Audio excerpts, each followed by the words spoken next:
What's going on, guys? This is your boy Rain here, and today I am here with a brand new video about the pre-trade deadline trades. He's gotten a shit ton of trades the day before the deadline, which is honestly, it's not unusual. Typically, the trades get made today, and then they get released the information on the deadline day or the day after. So in this situation, a lot of massive trades happened. If you saw the title of this video, you'll see who were the big names that have been moved. So we're gonna start off with we're not gonna do this in order, I guess I would say, of like when it happened, because they kind of happened in a span of like 24 hours. So we're gonna start off, and I'll also give my opinion on every single trade.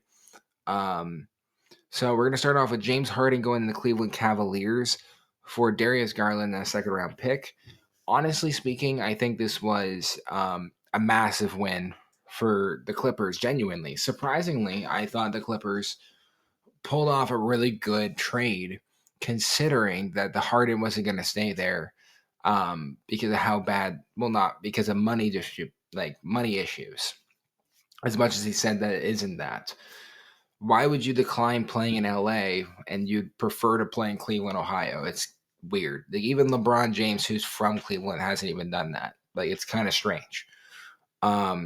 It's specifically because he wanted out of there. And Cleveland, I feel like, is in a desperate situation to get in a playoff run and start getting this team going. So trading Darius Garland, who has had some injury issues with this team, he's not a bad player by any means, but this is a good team. A good team for Darius Garland to build around because they have so much young assets, and they're probably going to move on from Kawhi in the offseason. The next trade, Jaren McCann going to the Oklahoma City Thunder for the 2026 Rockets first round pick and 3 second round picks. Obviously, this was a situation where OKC just has a shit ton of picks, and they just wanted to get something. And I think, honestly, for Philly, this was kind of a weird trade. I think this is a very strange trade to trade away someone like Jaren McCann when you haven't really given him the opportunity to overly shine. Like, yes, this season he hasn't been great, but Philly has been a pretty mediocre team this year. So for me, I feel like this is a really good opportunity for Jaren McCann to prove himself on a championship contender team, even though he's going to be very deep in the bench. But regardless, it's a good opportunity for him to grow. The next trade here, we have Jaren Jackson Jr. This happened like 2 days ago, getting traded to the Jazz for a bunch of young players and prospects. Like I see Walter Clayton, Kyler Anderson. There's 3 first round picks in this. Honestly, it's an interesting one because I think this is a good trade for both sides in a lot of ways. For the Jazz, is a good way to develop. Like, for me personally, when it comes down to it, I think that it's an interesting trade for both sides because I think it's a massive win for Memphis, considering Memphis is definitely going to sell their team and just go all in for draft picks. They just got a shit ton of draft picks. They're like top 3 in the league for draft picks.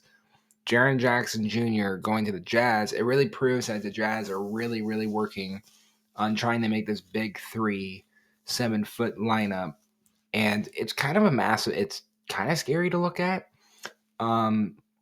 So honestly, I would put my marks on looking at the Jazz next season as an interesting team. Even though I think Memphis could get a really good draft pick this year from the Jazz. The next one is obviously gigantic. I'm not gonna sit here and list a bunch of fucking players, but I'll list the major ones.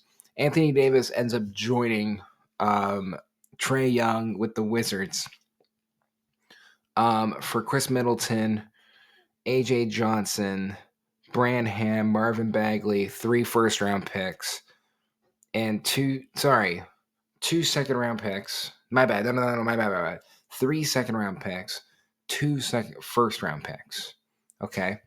Now on the other side too, AD also gets included with D'Angelo Russell, Dante Exum, and Jaden Hardy also getting involved in the trade, going the other way. So my personal opinion on this trade is that, like, holy shit, Washington's like really buying in. which is kind of surprising to me because like I genuinely thought that it would be a different scenario. I thought that like they would really keep trying to rebuild with their youth, but like genuinely they're sitting here like they got Alexander Sarr, now they got Trey Young, now they got Anthony Davis. This is an incredible move for the Wizards. I think they're going all in, and this could be interesting, honestly, in a lot of ways.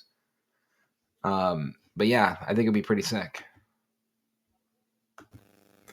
Now, a small little brief trade that I do have to mention is Vucevic getting traded over to the Boston Celtics. So it looks like the Celtics get their hands on a decent center, at least a good starting center um, for Simone's.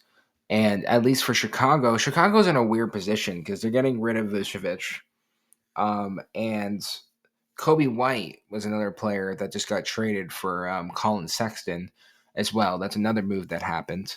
There's a lot of shit that just happened in the last 24 hours. It's genuinely insane what the league's doing. Now, do I personally think that these big names getting traded this year, are they going to benefit? Like it's so tough because for the Wizards, I honestly would say no. But like maybe Anthony Davis, Alexander Sarr, and Trey Young could be nasty because you got two really good defenders mixed in with Trey Young, who's really good at playmaking and offense. For the most part, he's not amazing, but maybe he could rekindle his career here with a unit like this. I feel like the Wizards are a massive conversation this season. I would also have to mention that the Jazz are going to be a big conversation. Um, I wouldn't really argue the second half of the season, but mostly next year to see if that lineup will actually be good because it could be pretty solid, to be entirely honest. And I do want to talk about James Harden briefly. Now, I do think James Harden is in a bit of a problem with his consistency. You know what I mean? We have to realize that he's going to be put in charge of being the point guard for this Cleveland Cavaliers team that's kind of in this mediocrity point. And I think it was a really desperate move for Cleveland to do this, in my personal opinion. As much as people think that it's benefiting both sides, I think it's a risk because, like, what happens if Cleveland, if they don't do anything in these playoffs? Will James Harden even stick around? So you just went ahead and trade Darius Garland and a second round pick. Who cares about the second round pick? But regardless, we're talking about Darius Garland for nothing, basically. Maybe just cap room. You could argue maybe it was just more cap room to get rid of. Let me know in the comments below what you guys think. I love you guys. Have a good old jolly day there, boys. Cheers.